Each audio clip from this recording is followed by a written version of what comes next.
right, we are back. Another one off the shelf podcast with myself, Dan, and Rich, What Chone, up? however you want to call him. Um, so we're returning episode 3 with we set out at the end of episode 2 to watch the movie Clearcut, which I think came out in 1991, if my memory serves from looking at it a while back. This movie was sourced from the All the Haunts BR's box set put out by Severin a few years back, and it was really a blind pick. I think I don't know if you knew anything about it, but Nope, I didn't know anything.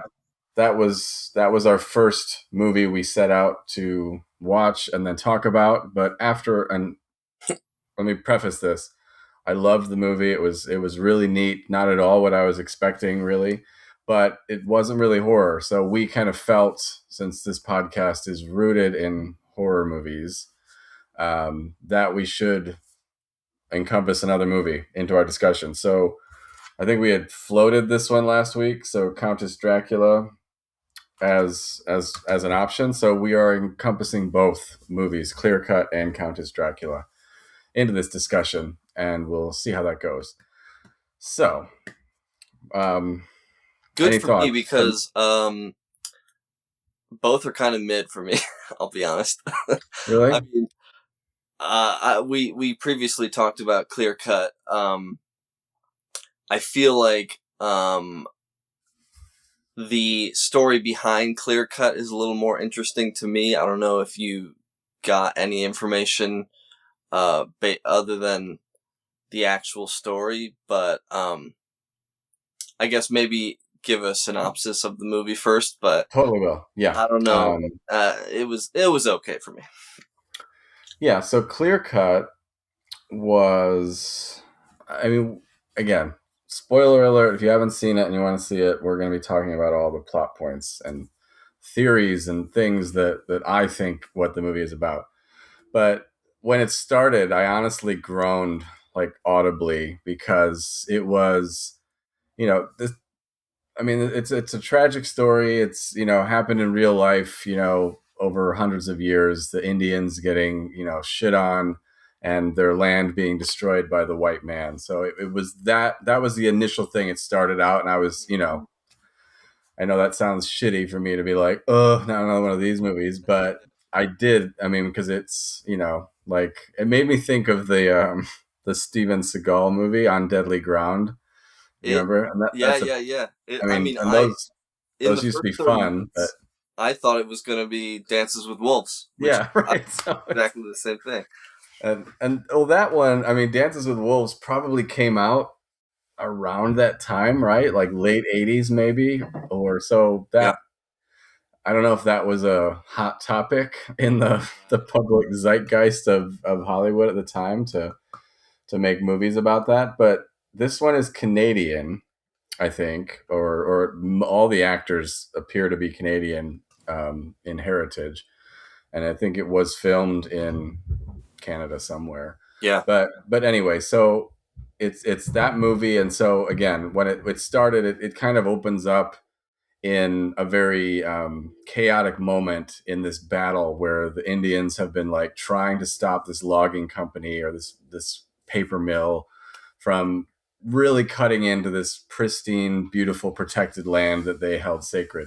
And so that is where we enter, and we are kind of in the point of view of a lawyer who had been defending the Indian group or Indian tribe against that monstrosity, corporation that just wants to rip it all and make money off of it and relocate and basically screw all of you guys. It's our land now. So that was the premise. And again, I was kind of like, I've seen it before. It's an old story, and what else can they tell me that I haven't seen before? Where it's going to get contentious. They're going to have some battles and fights and all this stuff. And so at the very first 5-10 minutes, because it's really the lawyers kind of coming in, and it's like news cameras, and there's like riot cop gear going on where they're kind of fighting off all these clashes with Indian groups. And so I was like, I didn't see anything there that I was going to be interested to watch. Yeah. but it does really go somewhere else, and it took me most of the movie to realize why the hell it's in this box, because I'm Yeah, like, for sure. folk horror. I'm Mm-hmm. like, there's nothing here. Yeah, There's really not a horror movie, right. but there is this. And that's kind of why I started to really love the movie after the fact, because it's such a subtle, like, hinted thread of what might be happening here in this story. And so and what, again, the later part of the movie is, this lawyer character is really the central character, and he kind of comes in contact with this Native American man named Arthur that just kind of like comes out of nowhere and kind of just starts talking to him, and then he just keeps popping up, like he's, like this kind of, I mean, and that you don't really notice it at first, but then you kind of start to be like, you know he just keeps showing up in Yeah, all he's these got a key mysticism moments. around him. Right, right. And so you don't really pick up on it right away, because you just think it's happenstance, or he's a nosy guy and he wants to get involved in what's going on. But this Arthur character is played by Graham Greene, who's a fairly recognizable. I mean, I definitely Hmm. recognize his face. I don't know. I think he was in Dances with Wolves, Yeah, I think and so. lots of, similar movies where they need a really well-spoken Native American to play those kind of parts. And he's really great. He has a good presence, cool look to him, cool voice, and so he's really great in this movie. And as it progresses, um, Arthur seems to kind of be kind of the devil on your shoulder voice in a way to this lawyer, to be like, because the lawyer is so angry and he's pissed that he lost this case, and now this paper mill is going to take over the Indians' land. And so Arthur kind of comes up, kind of riling him up, like, you know, what are you thinking? And the guy's like, I'm angry. I wish we could, hurt the owner of this mill. And so Arthur then starts like riling him up, and kind of saying, all right, let's do it. Let's, go and screw stuff up and blow up the mill. And Hmm. and and so Arthur is this inflammatory type of influence on the lawyer, and then it quickly goes out of control, where they kind of kidnap the the manager or owner of this mill, and they take him into the deep woods, and they have all these crazy shenanigans with him. um, and it's just it's kind of epic in how it kind of starts in such a real place of clashing of cultures, and taking over land, and then it just goes completely into nature. And there's a lot of like, you know sweat lodges and hallucinating, and Yeah, yeah. smoking peace pipes, and so there's a lot of that going on that kind of makes you unsure what is really happening, what is a hallucination possibly. And so that's the arc of the story, and it it ends in a fairly neutral kind of way. Like, nothing really, really happens in terms of upending anything. Like, at the end of the day, the mill's still there. The manager's, traumatized, but he's not been killed or anything. Hmm. Um, but then, nothing really changed. So it was kind of like a spirit journey for this lawyer, I guess, is probably the premise of the movie. And so yeah, I mean, that was, I mean, me describing it completely. So again, if you haven't seen it, and you hopefully didn't hear that because now you got me to see it, but there's a lot more in there than just For those sure. plot points. But so what was your initial feel in terms of? I mean, I know I you were mean, agreeing with me so when. yeah, like the more you talk about it, the more I like it. But I don't know, when I think I had such an expectation, like, I know some of these folk horrors are bunched into this box, and they're Yeah. like sort of adjacent, and some of them are scary, and some of them tell a more of a mysticism story. Yeah, so I think I was just expecting a little different of a story. I will admit that some of the shit that happens in this movie is gnarly. Mm, Um, yeah. like there's a scene in that sweat lodge where it's like maybe peyote or whatever the heck they're Right. doing, where he snips off his finger. I don't really remember why he snips off his finger, but like, uh, it's just such a gruesome thing for that Yeah. man to do that he's just like, I don't know. Even seeing Graham Greene do it, who seems like such a Oscar Yeah. worthy Yeah. guy, that it's like, and then What he is says, "I'm gonna make a necklace for your fat fuck wife," and I'm like, holy shit, right? this movie is going places I did not expect. Um, but I don't know. I feel like, is it a rewatcher? For me, I think it's a one timer, even though, I mean, it was pretty cool. I looked at some of the behind the scenes type things. So the director was a Polish director who got Yeah. I see that. exiled from his country, Right. which is pretty gnarly. And this was like the first movie he got to make, or this was the only opportunity he had. So he Hmm. moved to Canada, and then so then I guess if you think about like the inclusion of this in the box set, um, like they said, there was only like two uh, film reels in existence Oh, really? before Severin discovered it or some shit. Oh, I think the director had one and the producer had one. So like cool. this was very close to being a movie that might have only existed on like Yeah. 50 VHSs or some shit. Like, Wow. so that's pretty awesome that Yeah. it exists. That makes me definitely glad that I have it. But like, am I gonna watch it a bunch of times? I don't know. Maybe the more you talk about it. Yeah. I think. I think.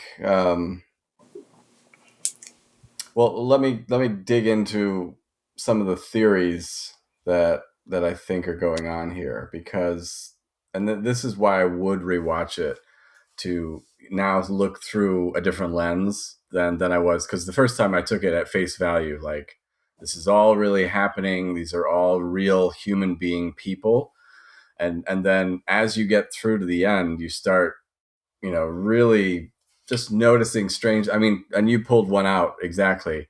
This Arthur guy, he's so calm. I mean, and that's kind of the nature of that actor. I think like his demeanor, the look on his face, he looks so like peaceful and just chill. And so his character in this movie, seems to be like, just a chill, cool Native American dude. And then out of nowhere, he'll do something completely erratic, unexpected, totally crazy. Like, and that's one of them where it's just like there's nothing at all running up to that to make you expect a very gruesome up close look of the finger being cut off. So I mean, I guess that was probably the most gruesome horror like thing that I mean, although the leg skinning was Oh again yeah, another that one was where fucked it's up. just like, we're not just talking about skinning Yeah, now, yeah, it's yeah, actually happening, and for it's sure. very it looked very painful the way the camera and the redness of the blood, and the way that actor portrayed that feeling of being skinned in the Mhm. leg area. Mhm. There were probably a handful of times where I audibly was like, oh shit, or Yeah. oh, like, whoa, that's crazy. um And like you said in the beginning, he every time he does it, he's egging the guy on, the yeah, lawyer on. He's right. like, isn't It's this what you asked for? Isn't this what you right. wanted? Like, is This this is what we talked about. He says right? multiple times, like, this was your idea. Like, and Right, so right. what I think, um, and I tried to scan a little bit, that there's almost no trivia on IMDb. Not that that's a great source of anything interesting, but every once in a while it is. It only had two things. One of them speaks about the theory that I kind of arrived at when I watched it, which is, and the movie opens up with this cool underwater scene, and then you see deer antlers at the very base of the water that we're looking at. And then I think the camera kind of comes up and we come out of the water, and then nothing else about that at all. And then the movie at the end also has a similar scene where when Arthur, dies or whatever, he Balls goes like. underwater, and then the shape of his body kind of dissipates, and then you kind of see a similar look to what we saw at the beginning with the deer antlers. So that was what sealed it for me to say. Also, the other thing about there is an older Native American, Wilf was his name, and he's like the elder of this tribe, and he acts funny throughout the whole movie because it's almost like, because he acknowledges Arthur. I think he's the one that says who to the lawyer, this is his name, and he's coming with us, or he just kind of like assumes his presence, like it comes when it wants to. Like this Arthur, again, I'm now referring to Arthur as not human, as some sort of spirit or whatever you would, a Hmm. manifested, thing that comes from, a deep part of nature in a way. And that exactly explains what happens, because that Wilf, that elder, is really um, ushering Arthur, this spirit, into the, to go through this experience, to basically, and um, what I think manifested it is the lawyer is kind of like the Native American tribe is not getting justice, and they want revenge, or they want them to feel the pain of what they're taking away from them. So it's this kind of retribution, revenge kind of call out. That's what the lawyer, I think, is the one that thought it, said it out loud, and that manifested this thing to kind of come about, and basically make that true to see. And so, but what I think, because what the IMDb thing said, it named this spirit, which I can't pronounce, but it called it a trickster, and that does track in terms of, I think the spirit comes probably, like the spirit can't do all this stuff on its own. It needs a human to talk into doing it, and he will help that human do these things, but it can't just go 100% and act on these impulses without the aid of a tricked human that's fallen for this thing. And so that exactly explains the whole movie when you think of it through that's what's happening. Because the lawyer, in the beginning, is seemingly kind of agreeing with the things Arthur's saying, but then as it gets real, as they start like kidnapping, I think it started with just they were in a hotel room and there was a bunch of loud people next door, and this lawyer is kind of like a wuss. I mean, he's like glasses, and he's like, please be quiet, and they're just like, no, piss off.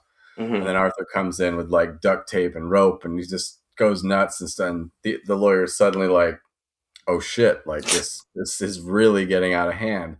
And then from that point on, this lawyer is really, a captive as well, and he's, beholden to whatever Arthur is planning. And then it just kind of gets weirder and darker and more grim as it kind of goes down from that point. So the lawyer did not, it's kind of like when you call upon, you know or like a Ouija board, and you're like, oh, Yeah. I hate this guy and I want this to happen. And then when it comes, it's way worse, way more powerful than you can control. And then it takes over. And then you're like, I wish I didn't do that. I have Yeah. no control over this thing. And that's what happens. So then, it goes on, worse and worse and worse. And like I said, there's these punctuated moments where Arthur's, seemingly like predictable. And then like when he shoots those cops, Yeah. Yeah. when the cops come up to him after they've already kidnapped the owner of the mill, and then he just, no warning, it's just like boom in the head, and it's just like, takes you back when you're kind of watching a movie and you're not expecting most things in a movie. You can see them slowly coming a little bit, or you'd have expectations to be like, he's either gonna do this or that, but it seemingly was always the most nuclear option that he could, Right. Right. Right. and then so that was why I kind of felt that if I watched it again, I would be looking for more of those clues or more of those. And there was another one, and this one I did notice in the very beginning, and I told you this when we were texting about it after watching it, was the lawyer is approaching this, um, protest or whatever, all this chaos in the beginning, Mm-hmm. and he's in a car and he's driving far, up around mountains and hills to kind of get to where this logging company is about to start cutting into new forest. And Arthur is shown in the very beginning just as like a passing character, but there's no interaction, there's no spoken word or anything, but he's definitely there on screen to be like, here's this guy. And then he drives and drives and drives and drives, gets to the point where all the action is, and then Arthur is there within minutes, and there's no physical way he could have walked as far as that car had driven. And so that was my initial, I mean, at the first I was like, maybe he wasn't driving that far, or Mm-hmm. maybe it was, Mm-hmm. but there is a lot of time in the car because he's having conversations with people as he's driving. And so that was one of my, as I thought back, I'm like, he's not real. He's I mean, he is. He's a, you see him. He's not like he's an invisible ghost, but he's not operating under the same laws of physics that Right. humans are. And then And the there was a other, moment at the end. This is major spoiler. Um, I think I've completely spoiled everything in this movie. yeah. Which is fine. But major spoiler. What I was expecting, because I wasn't catching as much as you were catching when I first watched it. Um, when he has the gun pointed at him, and it doesn't go off, or he's out of bullets. I was initially disappointed, but that really adds to the theory that, like, he's like, I'm done with you. Like, Yeah, he's actually finally put a stop to whatever this thing is. Like right, he pulls the trigger and essentially would have killed him. So then Arthur is kind of like, oh, okay, my time is done. Let me go drown myself in the fucking lake or some shit. right, So that makes sense why, like, no, we're done. This is finally me right. stopping you from your shit. That Yeah. that was right. That was kind of the Klaatu Verata Nectu thing to call off the curse, like Right. to bring up Evil Dead mythology. Um, the other the other thing was Arthur is constantly giving him kind of clues or tips, like, and that's what happens at the end. Like he said, if you're gonna stab a man, you got to stab him. I don't remember what he said, but it was like you have to stab him through the chest, or else you're just gonna piss him off. Like if you want to kill a man with something, he was trying to explain it, and that's exactly what happens at the end. So that was kind of like him saying, Mike, the Achilles heel is, if you want, you have to really stab hard, and that will stop it. And then the lawyer does do that towards the end, and then that's what makes him go under the water, and then he goes away. So I don't think it was ever literal, like he was a person and then he was Yeah. killed and he died, but that was the trick to get him to go away and stop this business that he had started. So yeah, it's a very cool movie, and it definitely fits in a folk horror compendium like this, if that is what it was intent, if Yeah. that's what everybody that watches it walks away with, I guess. I mean, you could completely not go that deep, but I think there were so many little hints and visual clues that has to be it. So And it makes sense with the spiritual nature of totally, indigenous, you know. yeah. I should look up the word again. Um, Give me 1 second.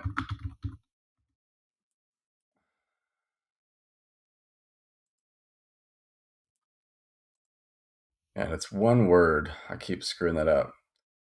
So it's clear cut, no space. That title, I think that title is referring to a logging term, right? Right. It is mentioned in the movie, like a you're hitting a new patch of untouched forest, and a clear cut is going everything Destroy it all. to Yeah. shreds, and then so that does sound a bit brutal. So yeah, the only two trivia points in IMDb was what you mentioned. This is the first English language film made by director Ryszard Buguski. Buguski. I don't know how to pronounce Polish names. Apologies. But then the other one says it's suggested that Arthur may be a Wisakajak, a trickster spirit that emerges from and returns to the lake. So Wisakedjak, a Wiskajak. So interesting word I've never heard. Never heard of Yeah. that mythology before. I don't know if it's Native American. That word doesn't look Native American. It looks Polish actually. I would love to know how they researched that movie to get it a part Yeah, of the box set. You know. totally. That's a really good point. I love. I mean, Severin is one of my favorite labels of all time. I've recently been only buying from them. Nice. Like I've been buying all of these Danza Macabre sets, the Mhm. Exorcismo, the Spanish one that I'm right in the middle of, and the reason I'm saying it is because that's one of the first ones because the Exorcismo one is similarly built to this one, where because this one's got 20 feature films on it, which is a lot. Yeah, that's The exhausting. Exorcismo's got close to that, but not. I don't think it's that many. As opposed to the Danza Macabres are like 4 movies, so those are Right. a little bit easier to showcase and shoehorn similarities of theme. But when you get a big one, they go all the spectrum is a lot wider. So like the Exorcismo one, I know we're not talking about it, but there's a lot of things. I mean, and that one is really prefaced or bookended by movies that were produced in Spain after the fall of the Franco regime, where that regime had basically restricted all free, anything good, any free ideas, nudity, sex, blood, horror, anything. So they went nuts after the Franco died Hmm. and made some amazing films that were just, some were very thoughtful, like, ideas that weren't allowed to be said out loud. Others are just pure exploitation, where it's blood and guts and nudity and sex and all kinds of crazy situations.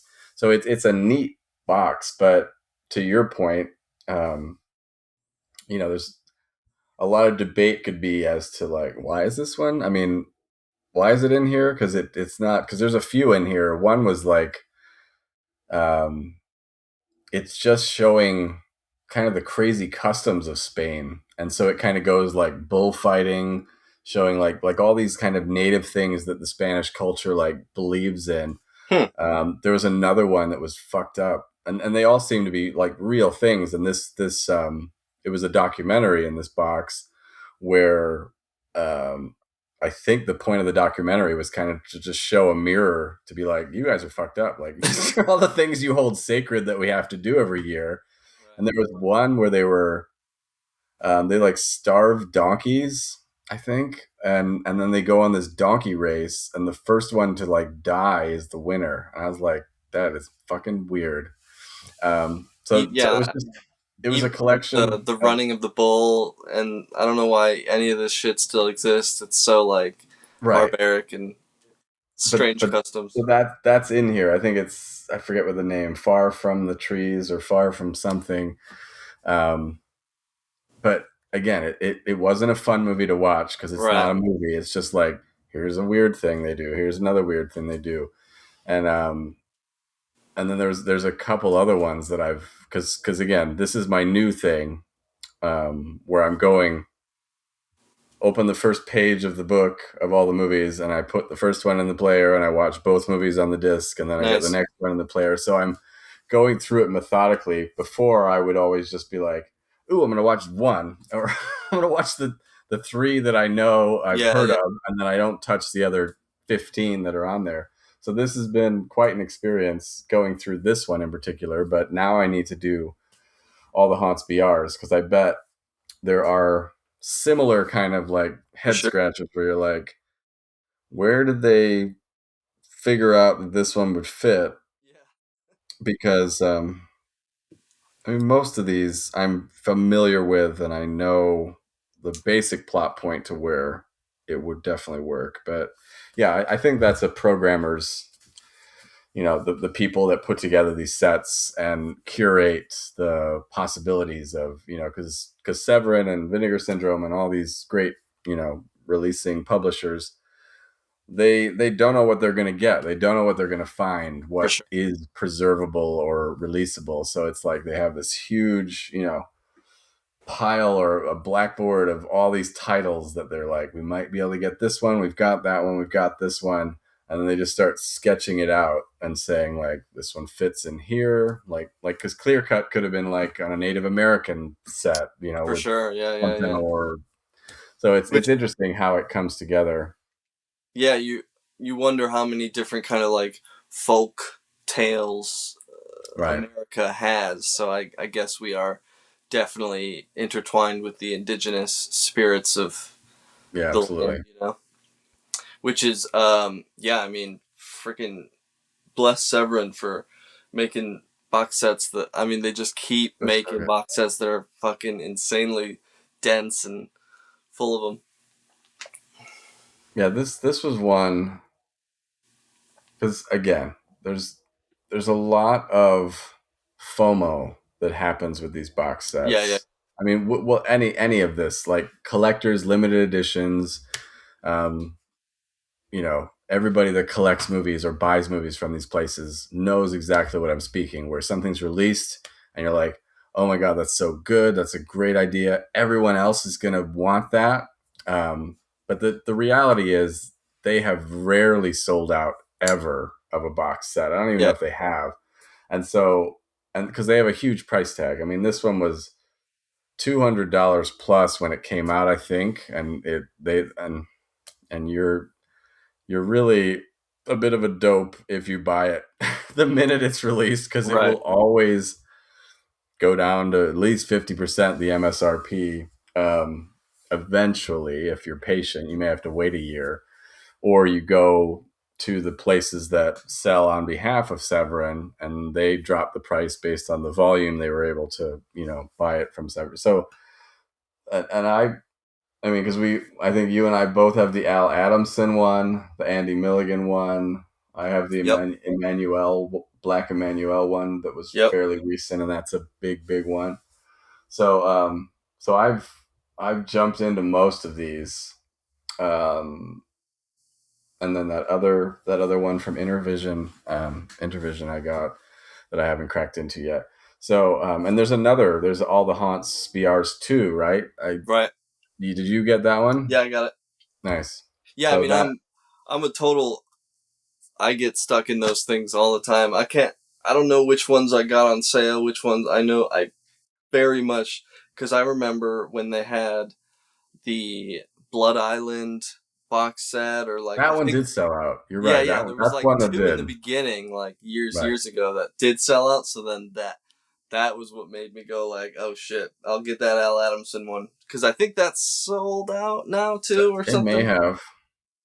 But yeah, I definitely have that push and pull where I'm like, fuck, I gotta get it. Like, Well, fuck it, I that's can't why wait. this week's so Danza Macabre Volume 5 Yeah, was just announced and put up for pre-order. Comes out in late August, I think.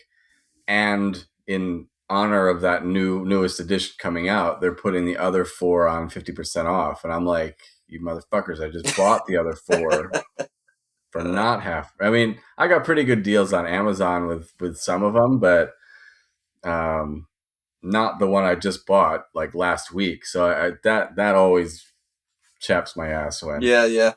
when I have, you know paid a little closer to, the full price, and then they're like, ah, just kidding, it's half off, it's 75% off. So the markup must be nuts, is Yeah, what I'm for thinking, sure. because Well, I mean, we should at some point do an Andy Milligan movie, so Yeah. that sometimes we talk about it, and it just the intention of talking about it makes me kind of enjoy it a little more. But like Right. Right. when I bought the Andy Milligan movie box set or whatever, I was like, this they must have got this shit for like $5, and now they're selling it for fucking $200. Those movies fucking suck, as far as I can see. There are some major turds in that one, I will admit, but there are quite a few ones by him that I really, really like. So yeah, and I have not covered. I've hit a few that I'm like exactly what you say. It's not good, and it's Yeah, not really doesn't need to be preserved because no right, one right, right. really needed to watch it. Um, but yeah, I think that comes with a compendium of a director. Is that, and I'm really shocked. I mean, as much as they love and have released everything that Jess Franco did, they've never done I a was just gonna mega say that. box because I mean it's probably too many movies because he was a lunatic that just never stopped making movies. But that's like I'm always like waiting on Yeah, I know that's coming one day, and then I'm for gonna sure. be because they've done the Christopher Lee, and that one just keeps going. Like there's like volume two, I think there's a Yeah. volume three, right? Like it's Mm-hmm. like Yeah, so him too. I mean, he's in like 200 movies, so yeah, that'll keep going forever. But I definitely think that Jess Franco's going to come, because has to. they just keep getting the rights to these movies. So I don't know how long they hang on to the rights, but like once they have enough, like Yeah. make a box out of it. I Yeah. think there's one that a two movie set I just noticed by they're both Franco movies that have to do with like Bangkok or something. Like so you Oh had yeah, like yeah. I vaguely saw it. couple Yeah. but Like his I earlier stuff or something. I don't know anything about either of those titles, so I was kind of like was this like at the end of his career cuz he made some, you know, Yeah, like bad things that shot on video. were yeah, shot on video and just like no idea what the hell he was going for. Like it's just like this is no, there's nothing here. So I think he had lost all of his old studio backing. Yeah, I don't know why we're going into Jess Franco, but Yeah, we'll have one of his movies on here eventually. for sure. Okay, so closing the door on Clearcut, cool movie, definitely unexpected in terms of this box set. You definitely have to look under the surface to get the folk horror, but I think it is there if you're willing to, you know, seek out the little sneaky details throughout the movie. But yeah, pretty cool. I would check it out. Yeah, if Okay. we haven't already spoiled it, and if someone Yeah. is still listening to it, I guess check it Yeah. We'll have to figure out how to put a spoiler out. cigarette Yeah. burn, Oh, that's a sick thing idea. on this. Okay. So, um, into Hammer territory. So, Countess Dracula was made in 1971, stars Ingrid Pitt. Um, yeah, and this is an interesting thing because Ingrid Pitt is a very recognizable name, Hmm. and you always hear there's a bunch. I mean, of kind of the beauties of the movies, the British movies of the 70s. There was a good couple handfuls of really great, pretty actresses that would take off their clothes and get all bloody and scary. And And we thank she, them for it. yes, absolutely, and we like all of them. But her name, like when I went to look at the rest of her credits, she's not in that many movies. Like so. She maybe two or three others. Like Wicker Man is the big one that I definitely remember, her Hmm. face and her presence in. Couple more. And that other one, which I thought this was, which was, what is it? Hammer. It was like the Hands of the lust. Ripper. What is it? Lust of the Vampire or something. Um, She was in like, no, the Vampire Lovers. yeah. Now that movie, that's a goodie.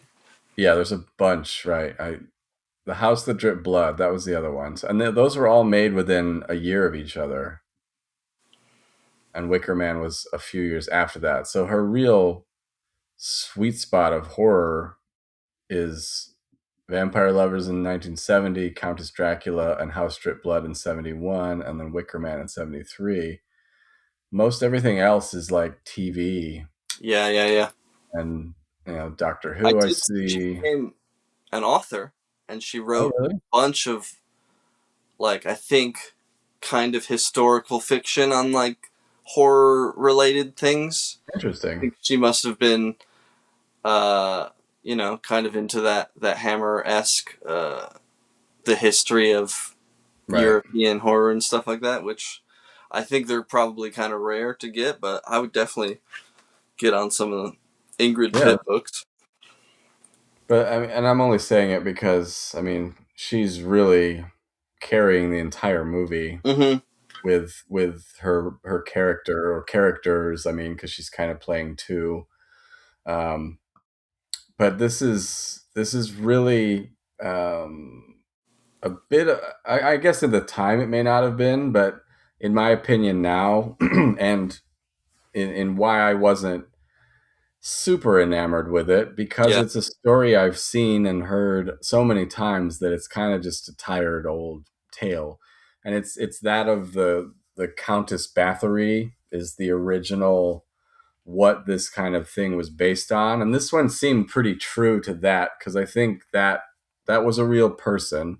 Elizabeth Bathory was a real person that lived in Hungary in like the 1500s or very long time ago, and she was again these are all tales, yeah, and yeah, not much is documented as truly being what happened, but the tales that were told after her demise in real world were that she used to do all these things, and these movies are portraying where she would basically she was aging, and she thought if she killed young virgin girls and bathed herself in the blood she would reclaim her youth in some magical mythical way.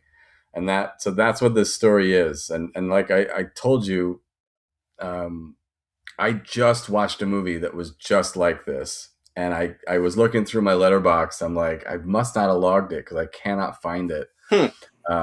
Or it might have been, um, there was one, I think it was on one of the Danza Macabras where it was an anthology. Oh yeah, Cake of Blood, maybe. That might have been it. There might have been one story in that was similar to this. But yeah, so I was really busting my brain to be like, I seriously just watched a, a Bathory type movie where Yeah, yeah. there was a chick that just kept killing girls and bathing and drinking the blood, and so yeah, that's the premise of it.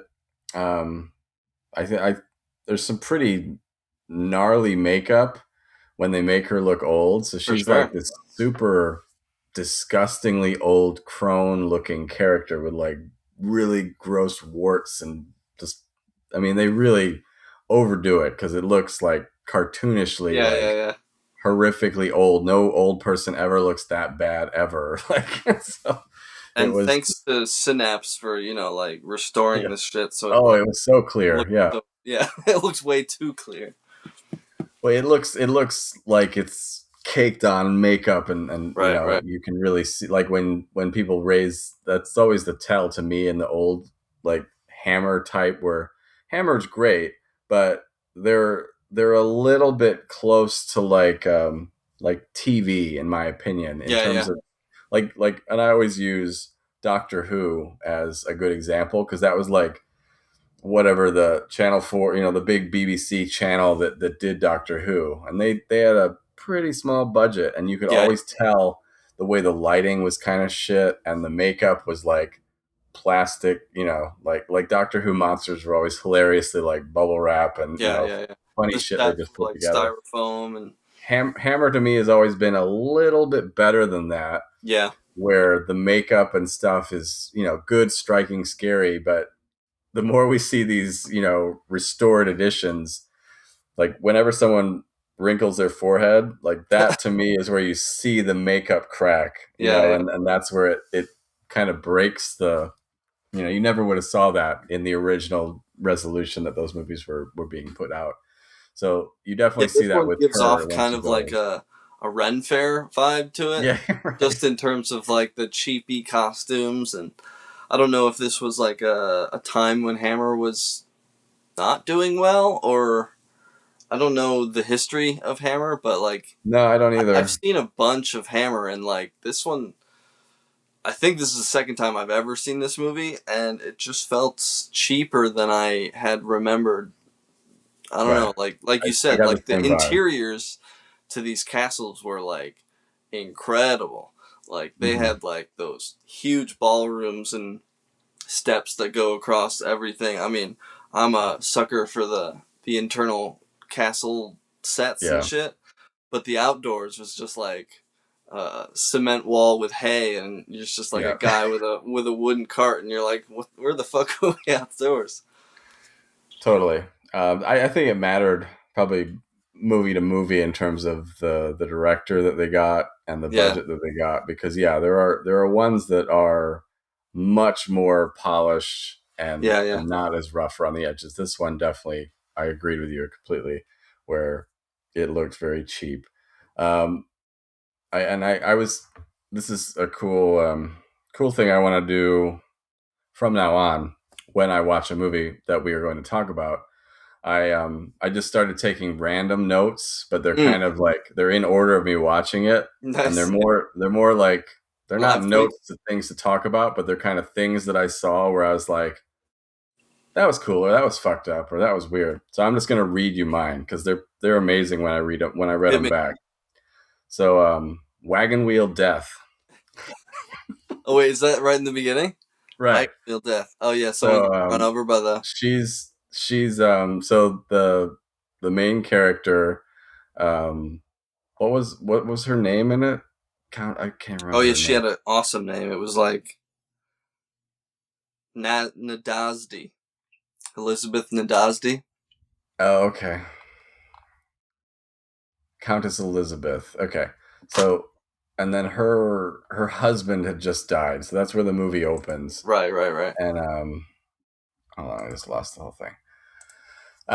So there's the scene is opening where I think she's in a horse-drawn carriage coming back to her castle after the funeral or something had been done, and then all these poor peasants that had been working for her husband are like begging as she's about to return to the castle, like assuming they're out of a job because her husband's dead, and they want to basically make right by her to get continue to have work.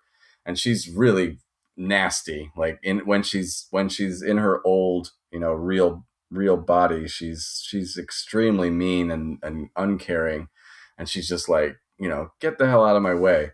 And then it and this is a Hammer thing, I think, where it's like there's a normal situation and then just something completely out of the ordinary that's just like, holy shit, that escalated quickly. So wagon wheel death was the first one where it was like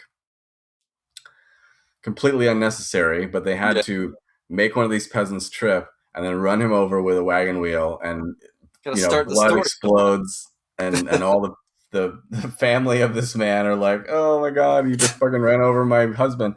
And it's just like chaos out of nowhere for no reason. So that Right. was my first comment. The I next just one has to do let with the me way. poke in real Yep. quick here. My Yeah. first comment was excellent mustaches. That's all That I. Did you my have that? last my last one is mustaches on point. Hell yes. So yes, that was a retroactive call out that I put at Yeah, the yeah, end. yeah. But yeah, they were real mustaches, and there were many different styles that I Yes, enjoyed. there were. This next one is again, it must be a Hammerism, where when they do a scene transition, you'll be like in a castle, and there's conversations and things, and then the next scene will be like in the town. There always seemed to be like a very like striking opening thing, and so my next comment was pig chopped through ass, because Oh there's yeah, totally. That was so like brutal too. it was just from one normal scene, then it's like pig ass Yeah, chop, and it's like, why totally. the fuck was that? And he did two chops too. I was just Yeah, like, Come on, we don't need that. Goddamn. it was hilarious. I laughed out loud because I was just like, okay, that's taking me out of that last scene and For putting me sure, you straight into a pig's ass being cut in half. add to the horror any way you can.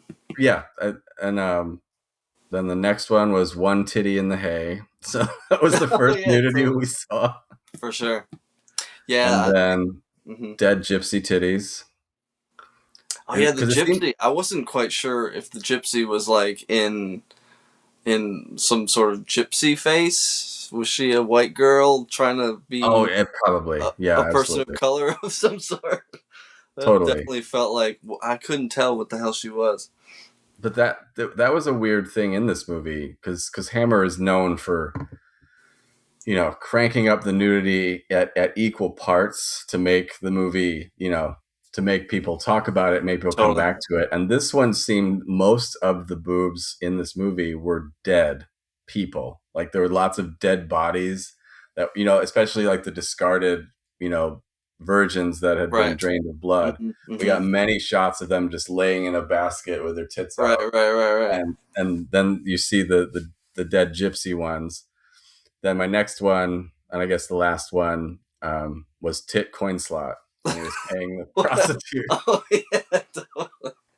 Uh, And excellent notes. I forgot about these great shots. yeah, so yeah, I guess mine are focused around boobs mostly, but Tits and blood. yeah. So what other thoughts or scenes jumped out at you in particular? I don't know. I mean, like I said in the beginning, it's fun to talk about it, but like, I don't know. Ingrid Pitt is really the only thing that's gonna keep me coming back to this movie. Um, I've Yeah, she seen cleans up nice when she gets out of the old makeup. She's for like, sure. "Yep." Yeah, yeah, yeah. And she's awesome. She's I don't. She's just got that cool accent, cool Mhm. voice, and she's just sinister in her face. But yeah, I mean, all the other characters kind of had literally nothing else to do. Like there was Mhm. no other story other than just to bring her Right.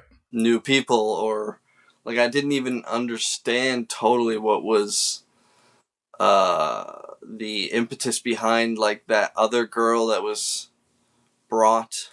Like, do you remember that part? Yes. Yes, and I was equally kind of baffled as the movie was going because there isn't much at all talk about that arc of the story. Yeah. What I eventually pieced it together again, and it's a bit kind of you're looping around and getting tangled up and confused.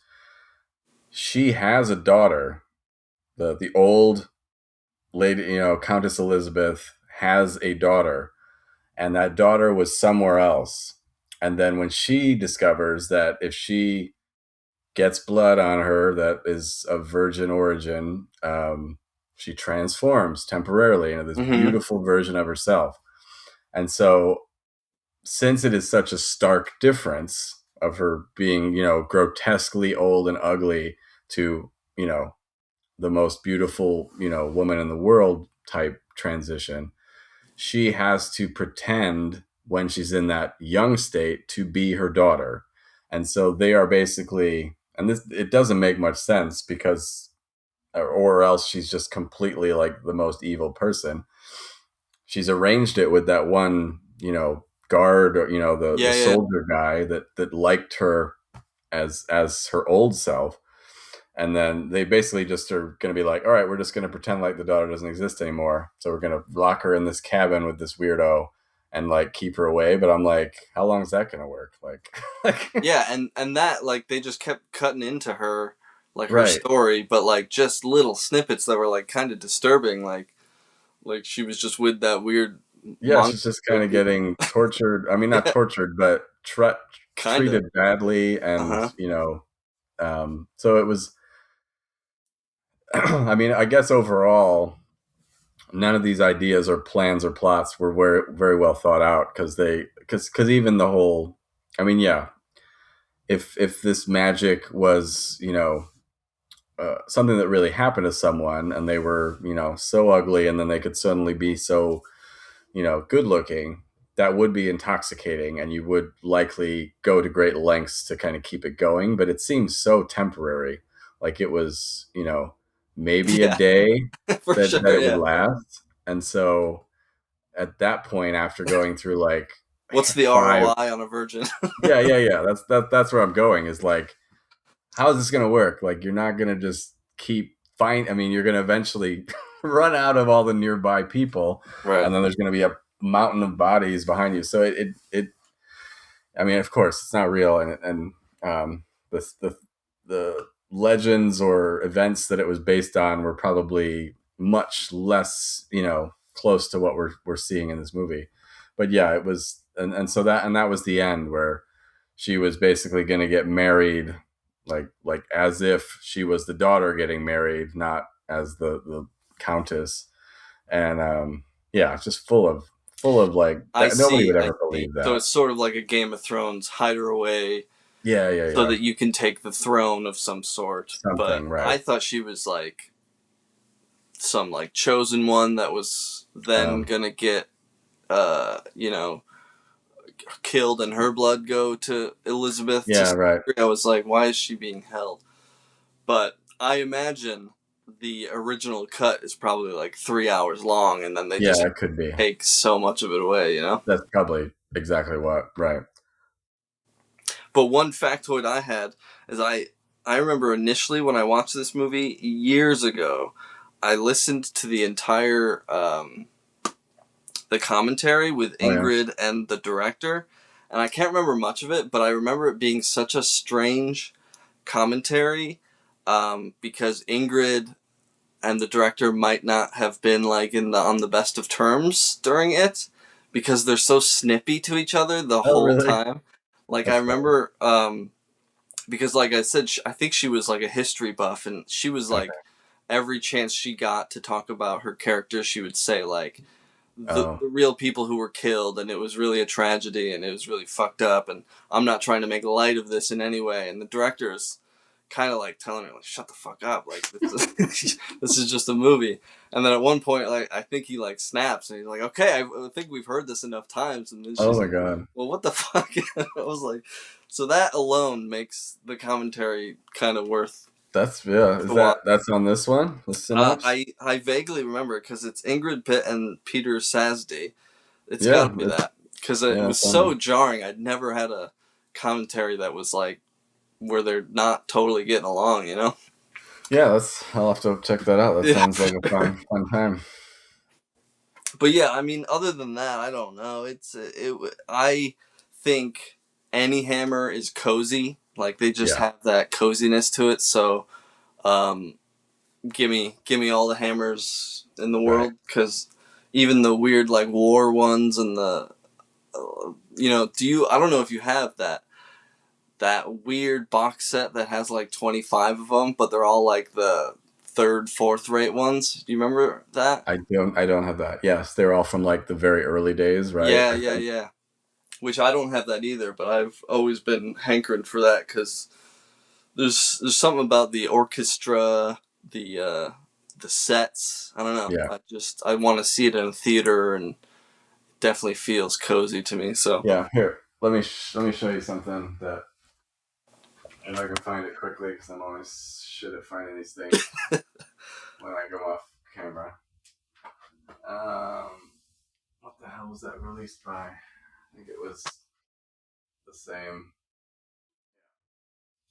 So Synapse must have had some major connections with the Hammer Studio in the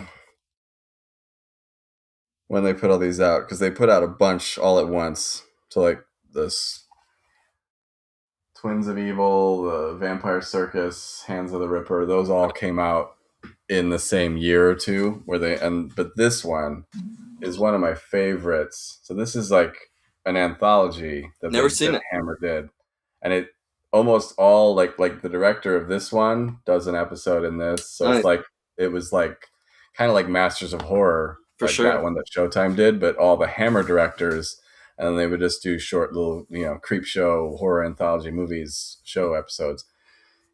They're all super good. I mean, some of them are like crime, not Mm-hmm. necessarily horror, but Mm-hmm. this came out in '80, I think, and it's awesome, and it's long. There's like how many Yeah, episodes? five DVD collection. Goddamn. Yeah, there's about 2 or 3 per disc. Maybe it's 10 episodes, 12 episodes, but they're awesome. So I would Never highly seen a recommend single that one. I would love that. if you haven't. Cool. So Countess Dracula, I think that's about all I can think to say. Yeah, I mean, I'll watch it again in yeah, 9 years. yeah, that sounds about right. All right, cool. So next week, what shall we watch and talk about? So I had 2. I don't know if you got them. They're weirdies on my end. So, Okay. did you ever buy this? No, but I want it. Fuck. Did you ever buy this? No. Fuck. Where's that one from? That was they're both Vinegar Syndrome. One is like the Indonesian and one is Japanese. Did you ever do any of the Coffin Joes? I don't own that one. I've watched them and they're great, but So, I kind of wanted to, switch up our studio, So, yeah, no, we should. Vinegar Syndrome, Arrow, those were the 3 I had. So if you have suggestions, I'm all I'm all for it. So Severin, Synapse, we've done. And Saturn's Core. Yes. Let's see. Now, one I was thinking, but it's a Severin release, so I will abstain from it. Is Threads? Have you watched Threads? I've seen Threads. I'd be down to talk about that. Yeah, I was craving a rewatch because it's. I mean, the 4K came out, and that was why I was like, yeah, I could watch that again.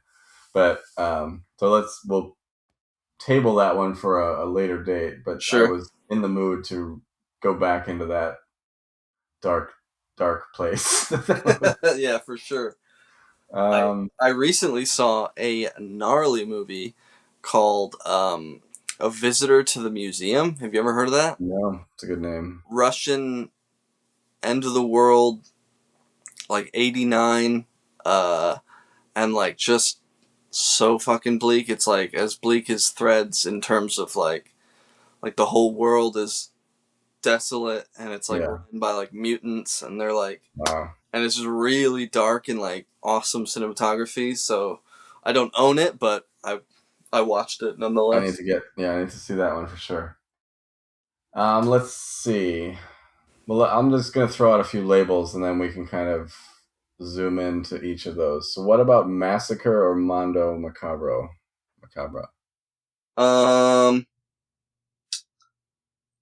There's definitely a few Mondo Macabros that I haven't seen. Do you have many Massacres that you own, or do you not? Massacre Video? Yeah. I almost don't have any. I have that Biohazard one or whatever the fuck it was. Flesh. What was that one called? I think I had Flesh in the title. Hit me with a title. I could probably find it.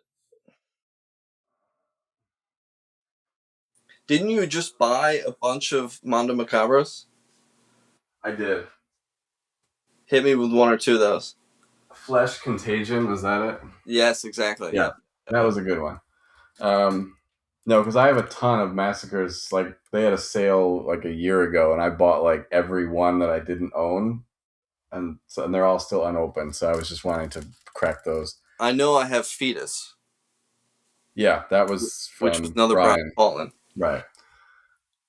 Yeah, these are all the new Mondos I bought recently. So I just watched Hiriko the Goblin. Pretty Nice. cool one. Excellent. Yeah, so tell me if you have any of these, because I haven't opened or watched any. So The Horrible Sexy Vampire. I've seen it.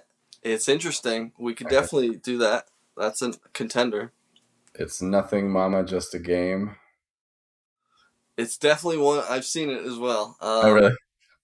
It's a unique one for sure. The Laughing Woman.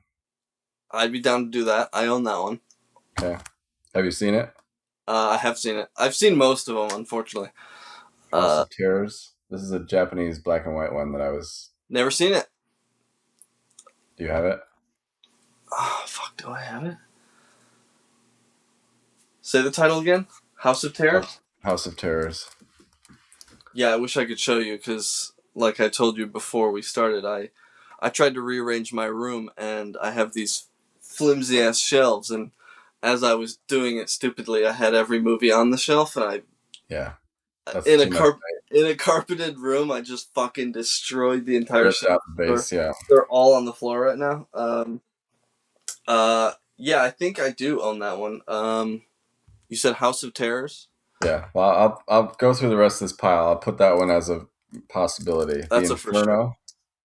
Just watched it. Fuck, it's so good. Special Silencers. This one looks pretty freaking awesome. Definitely don't have that. It's got a crazy. It's Indonesian, so you know it's gonna be batshit crazy stuff. I can find it nonetheless, but I probably don't have it. I don't have it physical. Okay. Curse of the Dog God. This one sounded extremely interesting too. I do not have that. Never heard of it. The Other Side of the Mirror, and this was a Jess Franco. I was like, why do I not know this one? Oh yeah. Seen it, and own it. Yep, definitely have I've it. never heard of it. And then this is the That's got Emma Cohen. Sex Fan. The who? Tokugawa Sex Ban. Don't own that. Never heard of that. This is when I was really into the Japanese weird ones, so For sure. I bought it. Well, House of Terrors if you can find it, or for sure got that. Or Special Silencers if you can find that. Let's go with those two. Okay, I'm down. As possible. I mean, if you can't find it, we won't do it. But I'm trying to find. Is that like a kung fu movie? Let's look in kung fu. Let me read. The plot is simplicity itself. A corrupt politician in rural Indonesia wants to impose himself as the boss of the local territory. To do this, he has to eliminate the competition. To do that, he uses his special silencers, small red pills apparently intended to enhance meditative states. But when taken with food or drink, they erupt inside the victim's stomach and emerge through the flesh like ragged, blood-covered tree branches. It literally has to be seen to believed. That sounds fucking awesome. Someone should get a raise with that description. Yeah. That was what sold me. And I mean, you can see it based on the. If you don't see the glare, there's tree-like blood rupturing out of his, so it's gonna be full of goo. We could definitely do that. I'll find it. Okay. Okay, cool. And then we're introducing a new fun thing where we will unbox whatever we have just ordered during the week. I have 2 things that arrived today. So, ripping open. I vaguely know. So this one, Hellraiser Judgment. Huh. This one is really, really, really great as a late Hellraiser entry into the franchise. I have the Arrow quadrilogy with the 4, and then I have one of the other DVDs that has 3 or 4 of the ones after that, but I didn't have this one. I think I saw this one on Shudder, maybe. You should check it out because it's got some gnarly concepts in it that really took the franchise somewhere new, in my opinion. So that was one. I ordered that one so long ago. Like most everything, I think it was Amazon. Most everything I ever ordered from Amazon, it's here tomorrow. You know, this has got a different pinhead to it. No, I think this is Bradley. Really? Cool. Let me make sure. Yeah, Doug Bradley's in it. Interesting. Yeah, he's not in it much. They have more of Right. the other, He's always a cameo at this point. right, more of those supporting Cenobites. Yeah, like this one I bought yesterday, and so it's and you clued me in that I need to buy Fuck these. yes. Excellent. Living Dead Girl 4K. Um, and I was Shit. late with the first round of all the Jean Rollin releases put out by Indicator, and Indicator's doing it. They have a UK limited edition release and a US limited edition release, and they're each 6,000 copies, I think, or one might be 5,000. This is the US version of The Living Dead Girl, but I was extremely late to the game with all of the earlier ones, and so I kind of was like, oh shit, I didn't know all these were out, and then, oh Yeah. shit, some of them are already sold out. So I kind of have a mixture because I wanted all the 4Ks, so I'm sticking to that Yeah. degree. But I think I have like, you know, 3 British ones. The rest are all US, and they're identical except for I like was just gonna the ask. color of the box is Oh, this is I like didn't even notice beige that. a little Yeah, bit, yeah. but everything else is exactly the same. There's no region differences across the two because 4K doesn't have regions yet. Yeah, I think I got the British one of the what was it, like sisters of some sort? Shameful I don't think I had that one. schoolgirls or some shit. Yeah. I got most of the big name movies, but those are kind of early ones or late ones that I'm missing For sure. a I hand. still haven't watched it. Never seen it. So, Yeah, but Living I Dead haven't Girl, seen so good. I I haven't mean, seen it in so long. I think I have the DVD. And Kino put these out, right?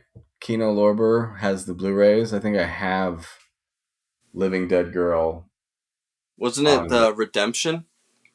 Redemption is the DVD, and then Kino through Redemption released the Blu-rays. But I never I don't think I watched the Blu-ray. I only remember watching the DVD, which is like 30 years ago when Yeah, I yeah, would yeah. have watched that because those redemptions were awesome things to come across back in the Definitely. early 2000s. For sure. Um, okay, do you It's have anything in your mailbox that you want to open? no, but I will soon. Um, but yeah, those are cool additions. You got to get the Grapes of Death. That's like one of the best ones. I was like, again, Amazon. Uh, Amazon is like buying airline tickets where you have to look every day, different times of the day, because they do coupons randomly. So gotcha. this one had a coupon that made it only 32, which was way cheaper than anything else I could find on Orbit or anywhere. Grapes of Death was still 39, so I was like, I'm gonna wait. But Don't get that FOMO. You might fucking lose it, bro. well, that's what I mean. This is always the telltale Yeah, is the one you you have. get the number of where you're at in their Yeah, sale. I mean, it's not. It totally depends on what huge Amazon probably buys 1,000 across all of their warehouses whenever they buy movies or yeah, whatever it is. yeah. But this is 3,100 out of 6,000. So this is at this point of yesterday, if this is any telling of what's left, about halfway through the stock before it's gone. And So and yeah, the other ones that sold out, it took quite a while. It like took it did, half a year. and I was able to find them. I think I got a couple on eBay, which were couldn't buy them from any supplier anymore. You had to buy it from a person that had bought it. So I don't think I ever told you, but I ended up getting this guy too. oh, that The the big box set. Yep. Eyes of Ebon edition. Yeah, Yep. That's exactly the one that you were talking about FOMO with. I was like, I won't be able to live with myself if I can't buy this. I bet you got it for a lot better price than I bought it for. Yeah, it took, Because I mean, I just kind of recently got it. I've seen that one on Amazon or somewhere where it's like I'm like, God damn it, Is it because out of print at the moment? I think Yeah. it might be. Yeah, Yeah. yeah, yeah. Well, I got it, I bitches. I bought it. I bought it like the week it came out, and Right, right, so right. it was again that that that only seems to happen with Saturn's Core these days, Yeah, where there's something that gets it's out on the first of the month and it's sold out by the second of the month. Everything else tends to take a little bit longer, but even so, I'm not that clued in anymore with, you know, like on Instagram, there used to be all those kind of accounts that were, this just got announced or this just got released with yeah, this yeah, yeah. date. And then you could kind of, track it. That Night of the Living Dead 90, that was one that I Oh really yeah. screwed up. It was a steel book, which I hate steel books, but it was the re-release on 4K of Night of the Living Dead from 1990, and it had Tom Savini's director's cut, Nice. which had never been put out anywhere. So I was like, oh my god, I need that, and that one disappeared like within the week it came out, and then I had to pay way more than I would want to admit on eBay for it. I mean, it wasn't terrible, but it was again, if I would have known and I said pre-order on the day, would have been fine. Would have But been fine. Yeah. I was telling you just yesterday, like I'm kind of sick of pre-ordering because some of these places, like Terror Vision, take fucking years. Massacre used to be the one that you'd be like pre-order, like Toxic Zombies, like that was like their most hilarious one because that movie was impossible to find. Like I had a bootleg from that Stumpy Discs place that we Wow. used to do. That was the only place I'd ever seen Toxic Zombies. Then they put a pre-order, and it was like a year and a half before anybody got that shipped to them. And so it became like a running joke that, you know, if you pre-order from Massacre, don't expect to have that movie in your Sure, hand sure. for a few years. TerrorVision is now becoming that for me because I bought Gator Bait double box Oh set yeah. last year and one other one I can't remember. And it's now it's end of Q2. I seriously bought it summer of last year, so it's like to put out $60 of your money and then just twiddle your thumbs for a year. It's Right, like right, right. I don't like doing that. So that's why I've been, like I've told you about my cool script that checks the counts of movies that are limited edition and sends me a little report. But you can't do that with stuff like Indicator or other ones that are being sold across Amazon and Walmart and everywhere because there's no singular count of what the stock is. So I guess you just have to, On a certain episode, you should explain your yeah, script a little more. It's so autistic and it fun is. for the. It's so geeky. Yeah, And it's like beyond keeping control of all your loot that you need. You know. the thing about it that's funny is that it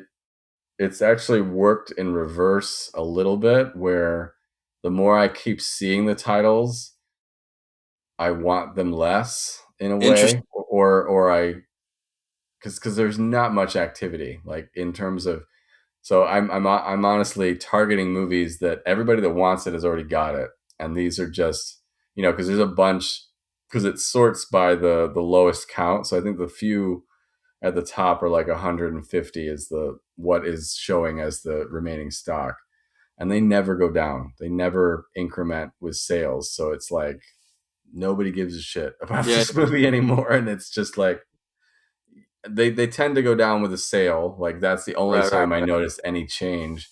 But so there's been a bunch on there where I'm like, well, these 1,500 release number, and then it goes to 1,200, and then it dies at 1,200. Then I'm like, well, that movie probably sucks. Like if nobody wants it and it's not getting regular traffic, Interesting. it's something about it that sucks. And so there's been a few like that where I then go and find a way to watch it. And I'm like, yeah, I don't want that fucking Yeah. movie. Yeah. Like it's Yeah. garbage. Saves you. Yeah. So it saved me more than it's made me you know crazily buying Jump on movies it. Yeah. Yeah. more. It's talked me out of a few titles. So I guess yeah. All right, cool. I think we're good. So we will strive for House of Terrors and or Special Silencers, both from Mondo Macabro next week, and then we will go from there. So Hell yeah. thank you for chatting with me about Clearcut and Countess Dracula, and we will chat next week. Peace. Yeah, take it easy.